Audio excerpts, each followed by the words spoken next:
Bienvenidos y bienvenidas a Liverpool en español, tu canal para vivir toda la actualidad de Liverpool en tu idioma. Hoy seguimos con la segunda parte de la entrevista con MACHIN. Mira, ha pasado muchísimo tiempo, pero como veréis estoy en la casita nueva, he mudado ya y mira, he estado súper ocupado. Pero hoy seguimos con la segunda parte de la entrevista, hablando del futuro de Liverpool y también de un poquito del pasado de MACHIN, un gran fanático del club. Pues miradlo, dejad en los comentarios lo que pensáis y nos vamos viendo, ¿vale? Bueno, gracias. It's going to be a very delicate time, so I'm not looking forward to that at all. Yeah, that's the next thing. Here forever.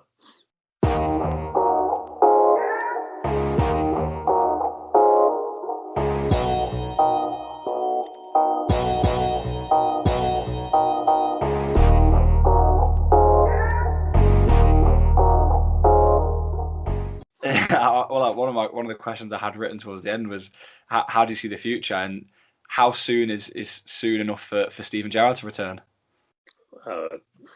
No time soon, I hope. Yeah. I don't want him coming in, even though he's done very well in Scotland. And Brendan Rodgers did well in the Premiership after being in with Celtic. He did have a lot of managerships before that, you know. Steven Gerrard's still got a long way to go. I mean, Klopp, learned his trade at a couple of different clubs. I think Steven Gerrard will be better for doing the same. And I think to jump from Klopp to Steven Gerrard would be unfair on Steven Gerrard.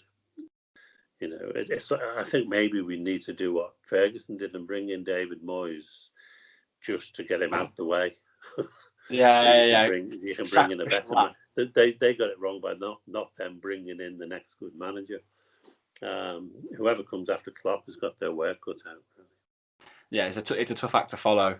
So I wanted to ask you a bit about yourself as well, obviously, because the interview is of you. You know, it is good to hear all of this stuff and where it comes from. But my first question is, how did you come to follow Liverpool? So, what was the inspiration? Was it an expectation? And the big question was, why Everton? I was born as a Liverpool fan.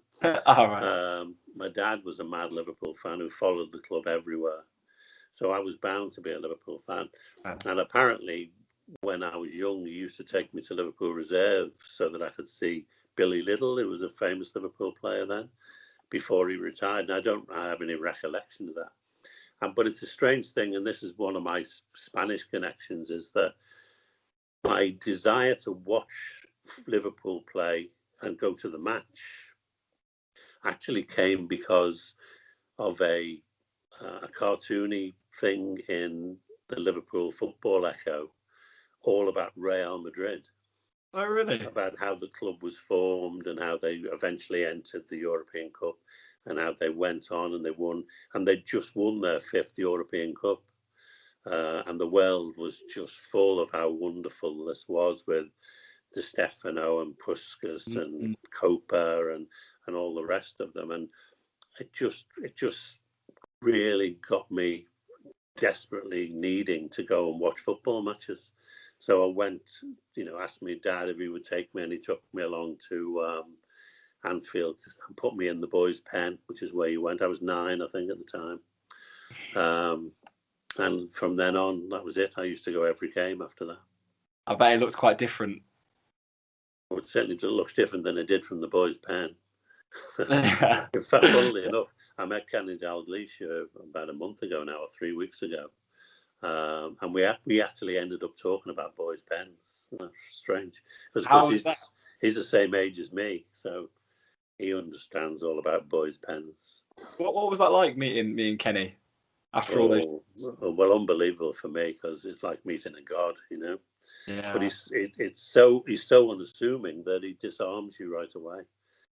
You become a mate instantly. You're not someone standing next to him, treating him like a god. You're someone having a chat with him, Yeah. He's a very, very, magnificent creature, Kenny.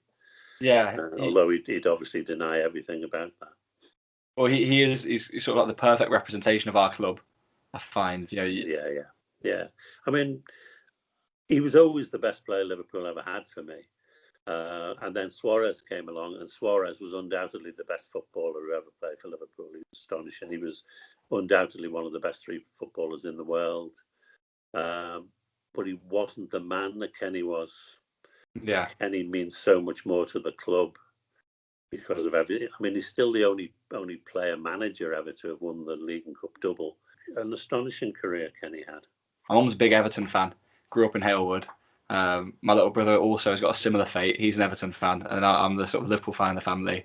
And I was going to ask you, but back in those times, was it really a friendly derby? Was it always a friendly derby? What was the city like? Well, it could have problems, but it was friendly most of the time. I mean, there was never a game you'd go to where you didn't see pockets of the opposition amongst Liverpool fans. There would be blue scarves amongst the Liverpool fans, and when you went to Goodison Park, there would be red scarves in the blue end. And sometimes there'd be a flare up if there was something going on the pitch. But generally speaking, it was friendly. And I think the big difference is that you got to go to each game. I used to go to both derbies every season. Oh, You wow. could walk up and pay on the gate. And even when they started to ticket it, you would get tickets and you would go. I haven't been to a Goodison derby for, I don't know now, probably 20 years. Because it's very difficult to get tickets because they sell so few to away fans. So they become, I think the reason they're so difficult now is because there are so few opposition fans. There might be 3,000 Liverpool fans in amongst a whole ground of Evertonians, and vice versa at Anfield. So, I think that's half the trouble, if not all of it, really. Well, it goes to show that the only time they've beat us in any recent time is when there's no fans involved. Yeah. We best not talk about that. Yeah, keep it positive. I was going to say, what was your sort of, apart from the current team, what was the best moment of your career as a Liverpool fan? What was the highlight so far? There wasn't one, to be honest. There's just lots and lots of them. When I was very young and first watching Liverpool, we'd not long come up into the first division because they were in the second division when I started watching them.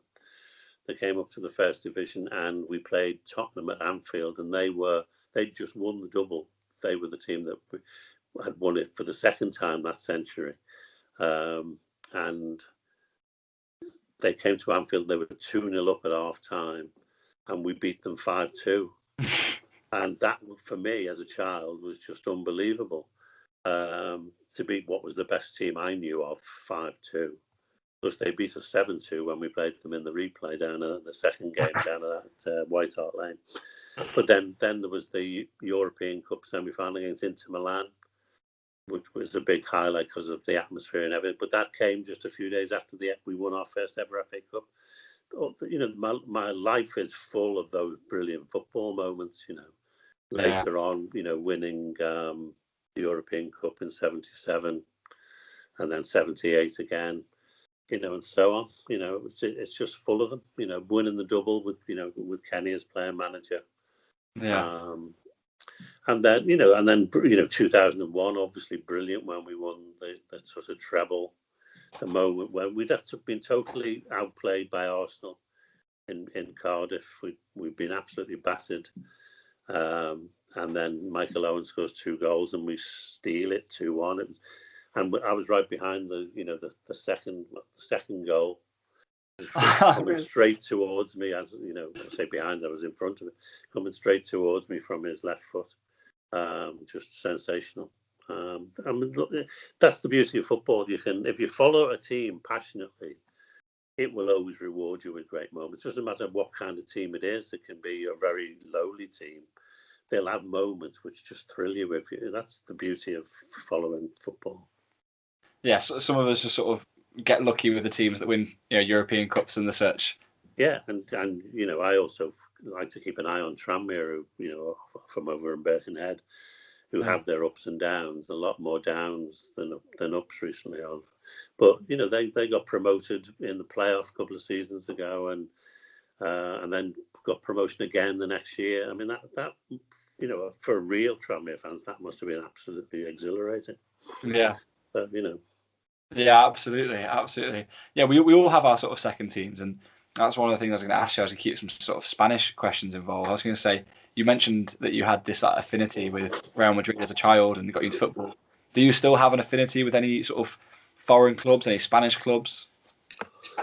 No, Spanish clubs have really upset me over recent Yeah. years for various reasons. I mean, my big ambition, and I told you earlier on about, when I started to watch football, my big ambition from then onwards was to watch the European champions in their own stadium. And by that, I always meant seeing Real Madrid in the Bernabeu. And I didn't realize that the first time I would see European champions on their own ground was Liverpool in '77. But it was why a few years ago we played Real Madrid, and I got a ticket for the away game, and I went with the Red Men, and we watched us play Real Madrid in the second leg, or second it was one of the initial league games. Oh So yeah, we got beat 1-0, having been trounced in the first game at Anfield 3-0. But I finally got to see Real Madrid in the Bernabeu, which was nice. I really enjoyed doing that. That was good. it's like a cycle. And I loved Real Madrid right up until the moment they signed Michael Owen. Yeah. And that really upset me. And then they made it worse next year when they wanted us to pay them double what they'd paid us to have him back. Yeah. And Michael Owen was just my favourite player at the time. So that really annoyed me. And of course, we have the Sergio Ramos scandal in the Champions League final. So I've gone off Real Madrid completely. And obviously everyone loved Barca when they were playing their brilliant football. They did start to get a bit boring, I thought, for a while, playing that style. And then they started to poach our players, and that really annoyed me. Yeah. Not because they shouldn't buy our players, but the way they went about it. They definitely tapped players up, and they definitely gave them ideas about what they should do to undermine their positions at Liverpool. So there's a lot of that. I don't like them anymore either. Then Atletico knocked us out of the Champions League at Anfield, so I don't like them. Yeah, you know Quite what? like Valencia. Vale, venga, gracias por ver el vídeo. Dejadlo un comentario abajo, dale al like, compartidlo con los amigos y nos vamos viendo. Bueno, gracias, hasta luego.